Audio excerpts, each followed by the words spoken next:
Ibu, apakah betul bahwa Tuhan memerintahkan kehidupan berlaku seperti prasangka kita?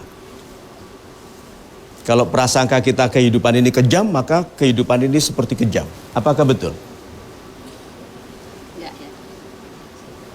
Ada firmannya itu. Oh gitu. Iya, bahwa Tuhan itu menjadi seperti prasangkamu. Kalau prasangkamu Tuhan itu penyayang, kamu akan selalu merasa disayangi. Segala sesuatu adalah bukti kasih sayang Tuhan.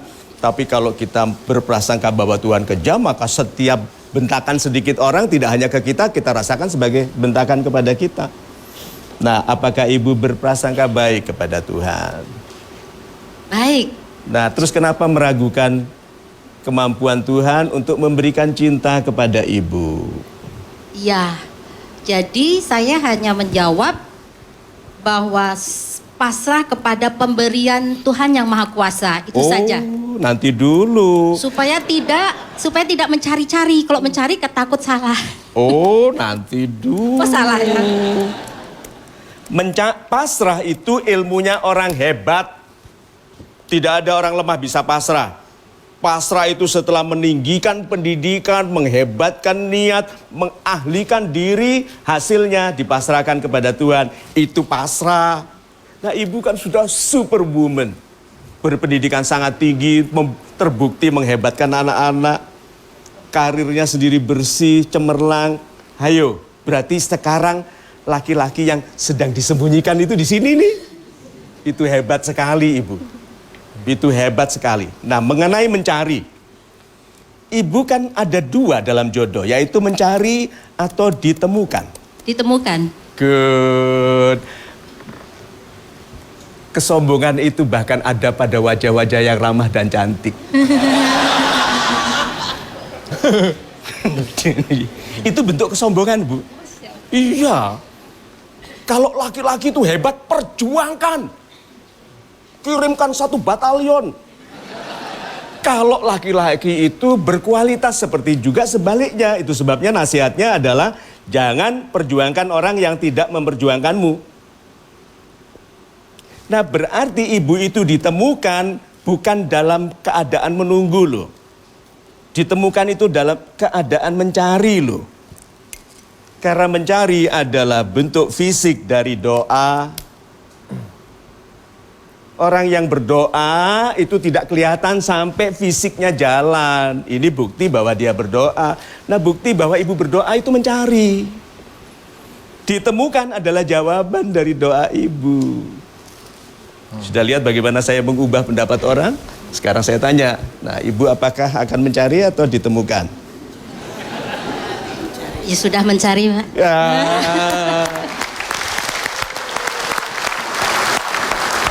Tapi Bu Dian, mohon maaf Bu Dian. Pak Mario, ini kalau misalkan ngomongin soal kemampuan pribadi kita untuk keluar dari masalah atau masa sulit ya Pak. Apakah tidak memandang umur Pak? Semua orang yang masih bernafas pasti yakin akan keluar dari masalah sulit Pak Mario. Yes, kita lihat meme berikutnya. Kemampuan adalah kualitas pribadi yang menjadikan yang tadinya sulit menjadi mudah. Orang yang tidak membangun kemampuan akan hidup lebih lama dalam kesulitan. Itu sebabnya pengeluh bergaulnya dengan pengeluh. Kalau begitu, kemampuan itu menyelamatkan diri dari banyak hal. Apapun kualitas perasaan kita, kalau kemampuan kita tinggi, kita ditinggikan. Itu janji Tuhan. Itu Mas. Pak Didin. Siap. Apa yang bisa kami dengar dari Bapak? Baik, Assalamualaikum warahmatullahi wabarakatuh. Waalaikumsalam. Selamat malam dan salam sejahtera buat kita semua. Selamat malam juga, salam super buat Pak Mario. Yang ingin saya curhatkan begini Pak. Saya mempunyai anggota di seksi saya kurang lebih 9 orang. 9 orang. Dan di antara 9 orang itu ada beberapa yang kurang disiplin. Ada di sini orangnya? Kebetulan tidak ada. Di sini disiplin semua. Oke. Oke. Terus, nah, kami ada beberapa anggota sekitar 2 orang itu saya sudah bekerja keras dari mulai tingkat setengah sabar sampai tidak sabar mungkin Pak. Ya, sampai kalau bahasa maksimum. Jawanya dablek gitu Pak. Oh, dia dablek. Ya. Jadi bagaimana Pak cara mengatasinya? Apakah saya harus bersabar terus atau saya harus menggunakan kekerasan? Memang militer perlu kekerasan. Demikian Pak. Terima kasih.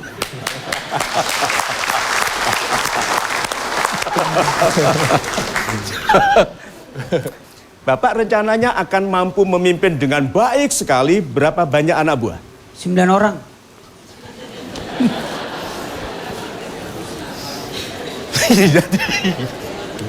Nanti dulu. Nih, saya kemari. Yang biasanya di depan kan yang pangkatnya lebih tinggi. Jadi saya ke belakang sedikit ya. Bapak, apakah Bapak pantas bagi jabatan Bapak sekarang? Siap, pantas. Pantas. Bapak, apakah pantas bagi jabatan Anda sekarang? Pantas. Bapak? Siap, Mas. Pantas, good. Tolong dengarkan ini. Orang yang naik pangkat adalah yang tidak pantas lagi bagi jabatannya. 3 orang ini mengaku masih pantas. Berarti tidak boleh naik pangkat.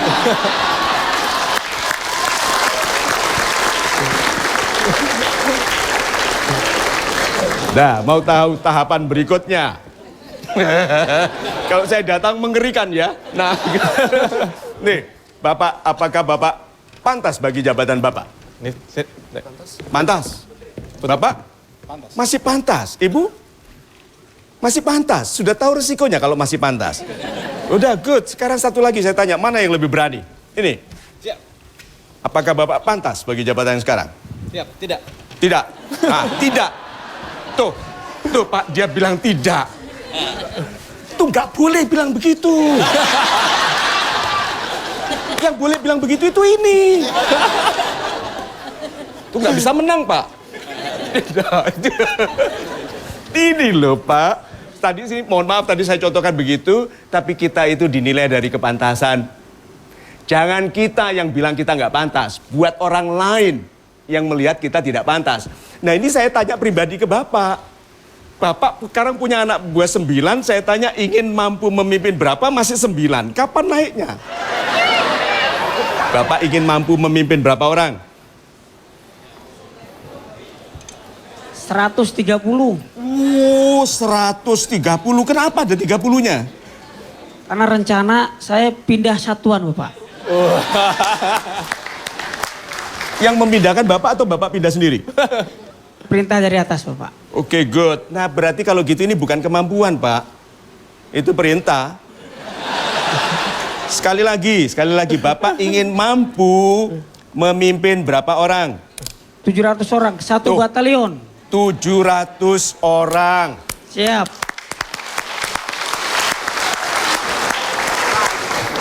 Yang saya lakukan tadi adalah mempengaruhi kebebasan hati beliau melalui pengertian. Berarti orang yang pikirannya baik, hatinya lebih berani. Sekarang beliau menginginkan 700. Udah, mau lihat triknya.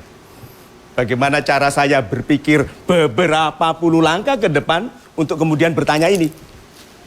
Pak, masa baru punya anak buah 9 sudah mengeluh?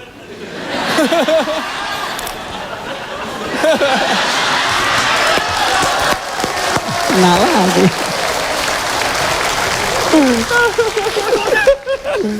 Itu maksudnya, Pak. Jadi saya menaruh Bapak pada posisi menghormati dirinya bukan karena keadaan kedudukan atau pangkat saya Bapak sekarang. Orang itu hebat sekali penghormatan kepada dirinya kalau dia menghormati impiannya, Pak. Kalau melihat keadaan sekarang, kita masih punya atasan, gitu loh, Pak. Punya batasan-batasan, but if you see your dreams, Anda akan bebas sekali. Dan kalau Anda pantas bagi 700, hanya masalah waktu, Pak. Siap, terima kasih doanya. Nah, sekarang dari pribadi yang melihat dirinya sebagai pemimpin dari organisasi yang besar, apa yang Bapak lakukan kepada yang dablek-dablek ini?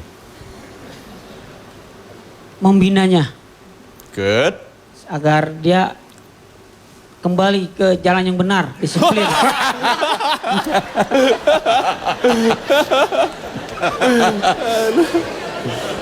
Oke, kan mereka itu ndablek, Pak. Nah, jadi apa yang Bapak lakukan untuk orang ndablek ini? Yang pertama kita beri peringatan. Good.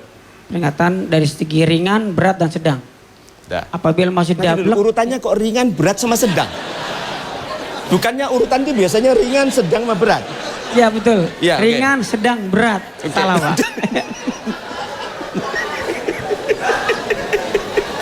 Bapak itu lucu sekali. Oke, nah.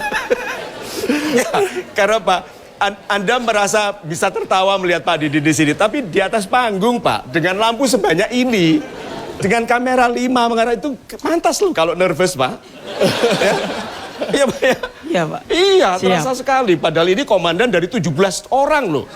Nah, 700 ya? 700 orang. Bisa, Nah, Bang. Dengan cara menepuk dadanya. dada. Punggung Pak. Ya.